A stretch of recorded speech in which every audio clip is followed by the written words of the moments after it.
جب حضرت عثمان غنی رضی اللہ تعالیٰ عنہ کا محاصرہ کر لیا گیا اور یہ خلافت کا آخری آپ کا دور ہے، 82 سال کی عمر تھی اس وقت آپ کی، اور یہ تاریخ کا دردناک باب ہے کہ حضرت عثمان غنی پر 40 دن تک پانی بند رہا۔ وہ ایک منصوبہ تھا، 3 لوگ 3 مختلف شہروں سے چلے، مصر سے، کوفے سے اور بصرے سے، 1,000 آدمی لے کر کے، اور مدینہ المنورہ میں پہنچ کر کے حضرت علی المرتضیٰ سے ملے، ام المومنین سیدہ عائشہ سے ملے، کبار اصحاب سے ملے۔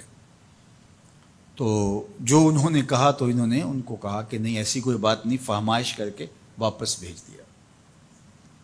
حضرت عثمان غنی رضی اللہ تعالیٰ عنہ پر اقربا پروری کا الزام عائد کیا تھا، تو انہوں نے کہا کہ کوئی ایسی بات نہیں ہے۔ پھر یہ تھا کہ آپ نے کم عمر گورنر، کم عمر لوگ مقرر کیے، تو حضرت عثمان نے کہا کہ حضرت اسامہ بھی تو کم عمر تھے، حضور نے ان کو اگر مقرر کیا ہے تو یہ تو مثال ہمارے سامنے موجود ہے۔ لیکن یہ ایک منصوبہ تھا، اس منصوبے کے تحت یہ 3 جگہوں سے لوگ آئے تھے۔ وہ 3 دن کی مسافت کے بعد پھر تینوں واپس آ گئے، تو یہ ایک سوالیہ نشان ہے کہ تینوں کیوں واپس آ گئے، کوئی ایک تو نہ آتا نا۔ تو یہ سب طے شدہ منصوبہ تھا، اور پھر انہوں نے مدینہ المنورہ کو گھیر لیا، اور جس طرح سے بلوائیوں نے حالات پیدا کر دیے۔ سیدنا علی المرتضیٰ رضی اللہ تعالیٰ عنہ تو شہر مدینہ سے باہر تشریف لے گئے تھے، اور اپنے بیٹوں امام حسن اور امام حسین رضی اللہ تعالیٰ عنہ کو حضرت عثمان غنی کے دروازے پر مقرر کیا تھا کہ ان کو ضرر نہ پہنچنے دینا۔ اب 700 صحابہ اجازت طلب کر رہے ہیں کہ آپ ان بلوائیوں سے نپٹنے کا میں جو ہے وہ اجازت نامہ مرحمت کریں، اور بہت سارے لوگ تو حج پہ جا چکے، یہ 18 ذی الحج کا واقعہ ہے جب آپ کی شہادت ہوتی ہے، تو وہ حج پہ جا چکے ہیں، تو جو یہاں موجود ہیں وہ اجازت طلب کر رہے ہیں۔ لیکن حضرت عثمان غنی رضی اللہ تعالیٰ عنہ نے کہا کہ نہیں، میں ایسی اجازت نہیں دوں گا، رسول اللہ صلی اللہ علیہ وسلم کا حرم شہر مدینہ لوگوں کے خون سے لالازار ہو، یہ میں اس کو گوارا نہیں کرتا۔ افواج موجود ہیں، اور دنیا کی تاریخ میں آپ کو ایسا نہیں ملے گا کہ اتنی بڑی حکومت کسی کے پاس ہو اور وہ خود گھیر لیا جائے اور اس کا پانی بھی بند ہو جائے، اور وہ حکم دے کہ نہیں، میرے لیے آپ ایک قطرہ بھی خون نہیں بہائیں گے۔ بلکہ آپ کے غلاموں نے جب تلواریں اٹھا لی تو آپ نے فرمایا کہ میرا حکم ہے کہ تم تلواریں نیچے رکھو، بلکہ میں تمہیں یہ آفر دیتا ہوں کہ جو غلام لڑے گا نہیں اور یہ میرے سے عہد کرتا ہے وہ آزاد ہے۔ حضرت ابو ہریرہ رضی اللہ تعالیٰ عنہ، حالانکہ یہ پڑھنے پڑھانے والے لوگ تھے، تعلیم و تعلم سے ان کا تعلق تھا، لیکن وہ بھی تلوار لے کے حضرت عثمان غنی کے دفاع میں آ گئے۔ لیکن حضرت ابو ہریرہ رضی اللہ تعالیٰ عنہ کو بھی حضرت عثمان غنی روک دیتے۔ مالک بن اشتر کہنے لگا کہ ہم آپ کی دستبرداری کے خواہاں ہیں، آپ خلافت سے دستبرداری اختیار کر لیجئے۔ تو حضور علیہ الصلوۃ والسلام کے اس جانثار صحابی نے، حضرت عثمان غنی نے فرمایا یہ نہیں ہو سکتا۔ دستبردار کیوں نہیں ہوئے؟ لگتا تھا یہ سب سے زیادہ آسان تھا، لیکن حضور نے ارشاد فرمایا تھا، اے عثمان، تمہیں اللہ ایک قمیض پہنائے گا، لوگ اس کو اتارنا چاہیں گے، تم کبھی نہ اتارنا۔ تو اس سے مراد خلافت کی قمیض ہے، اور ان کی شہادت کی خبر بھی اللہ کے محبوب علیہ السلام نے دی تھی، اور اگر آپ دستبردار ہو جاتے تو یہ ایک کھلونا بن جاتا، بازیچہ بن جاتی خلافت۔ چند آدمیوں کے پریشر سے خلافت سے دستبرداری کرنا پڑتی۔ اچھا، ایک یہ سوال بھی پیدا ہوتا ہے، چند باغی تھے، ان کو کس طرح کچل دیا جاتا؟ لیکن حضرت عثمان غنی یہ نہیں چاہتے تھے۔ ایک تو یہ کہ مدینے کی حرمت پامال نہ ہو، اور دوسرا پورے عالم اسلام کو آگ لگانے کا جو منصوبہ تھا، 3 مختلف شہروں سے 1,000 آدمی لایا گیا ایک منصوبے کے تحت، اور انہیں لاشیں چاہیے تھیں، اور جو ان کے پیچھے کام کر رہے تھے نادیدہ ہاتھ، ان کا منصوبہ یہ تھا کہ یہاں سے مختلف سمتوں میں، یہ تینوں شہر مختلف سمتوں میں تھے، تینوں سمتوں میں جب لاشیں جائیں گی تو پورے عالم اسلام کو ہم جو ہے وہ خانہ جنگی کی آگ میں دھکیل سکیں گے۔ تو حضرت عثمان غنی ان سازشوں سے آگاہ تھے، تو سب سے اہون اور آسان یہ تھا کہ قربانی پیش کر دی جائے، اور پھر انہوں نے سن بھی رکھا تھا کہ 2 شہید ہیں، شہید تو انہوں نے بہرحال ہونا ہے، تو لہٰذا میں خلافت سے دستبردار بھی نہیں ہوں گا، اور شہر مدینہ کی حرمت بھی پامال نہیں ہونے دوں گا۔ اور تیسری بات یہ ہے کہ میں خود مظلوم شہید کر دیا جاؤں، تو آپ نے یہ گوارا کر لیا۔ تو 18 ذوالحج تھا، جمعے کا ہی دن تھا، اور حضرت عثمان غنی رضی اللہ تعالیٰ عنہ روزے سے تھے، عصر کا وقت تھا، قرآن مجید کی تلاوت کر رہے تھے۔ حضرت امام حسن، امام حسین اور حضرت عبداللہ بن زبیر اور دیگر لوگ آپ کے دروازے پہ پہرا دے رہے تھے، لیکن باغی پچھلے گھر سے دیوار پھلانگ کے آپ کے گھر میں داخل ہوئے اور تلوار سے وار کیا۔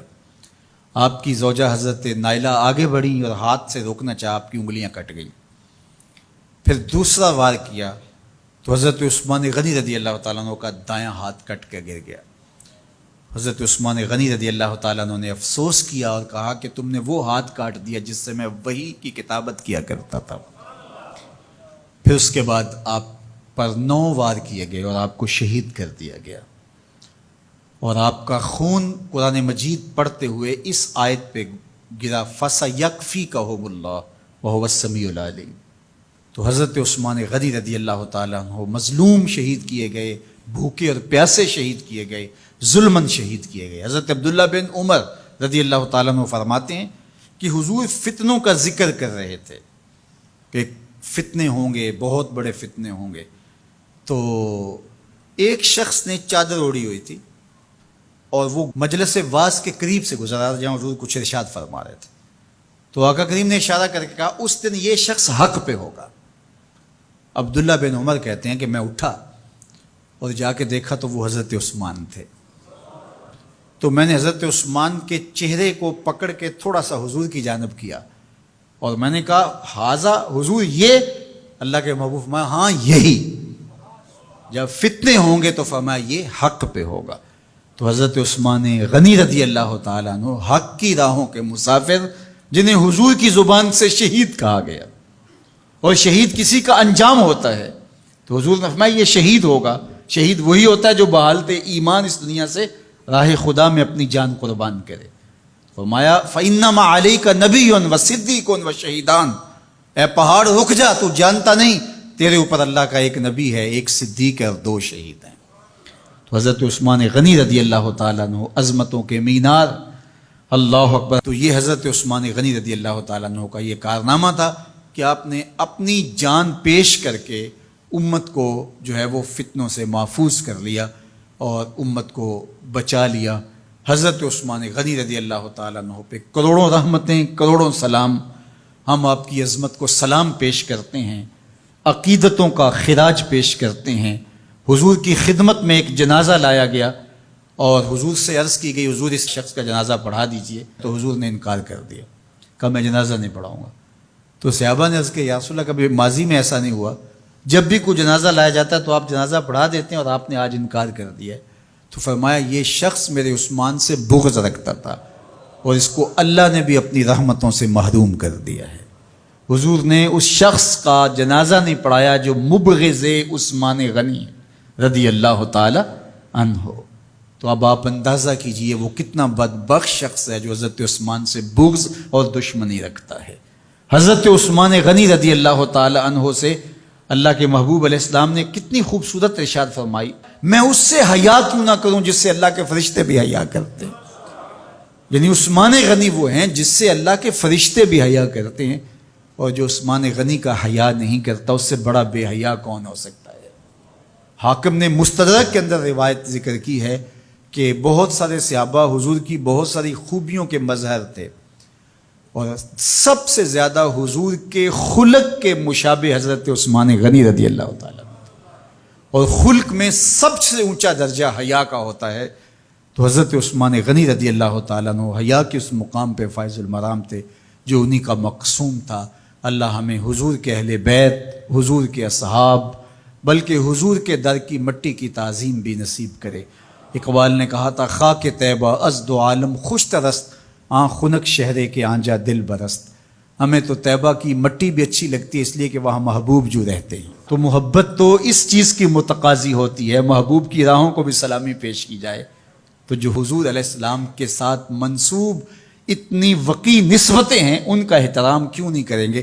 تو حضرت عثمان غنی تو داماد رسول ہیں، حضرت عثمان غنی تو ذو النورین ہیں، حضرت عثمان غنی تو حضور علیہ الصلوۃ والسلام کے محبوب اور حضور علیہ الصلوۃ والسلام کے پیارے ہیں، ان کو جنت کی بشارت دی گئی ہے، عشرہ مبشرہ میں سے ہیں، 4 جلیل القدر خلفاء میں ان کا نام شامل ہے، اور پھر حضور کی 2 صاحبزادیاں ان کے نکاح میں آقا کریم نے ان کو شہید خود قرار دیا، اور میرے اور آپ کے آقا و مولا نے کہا آج کے بعد کوئی عمل عثمان کو نقصان نہیں دے گا، اور کہا عثمان سے میں حیا کیوں نہ کروں، اس سے اللہ کے فرشتے بھی حیا کریں۔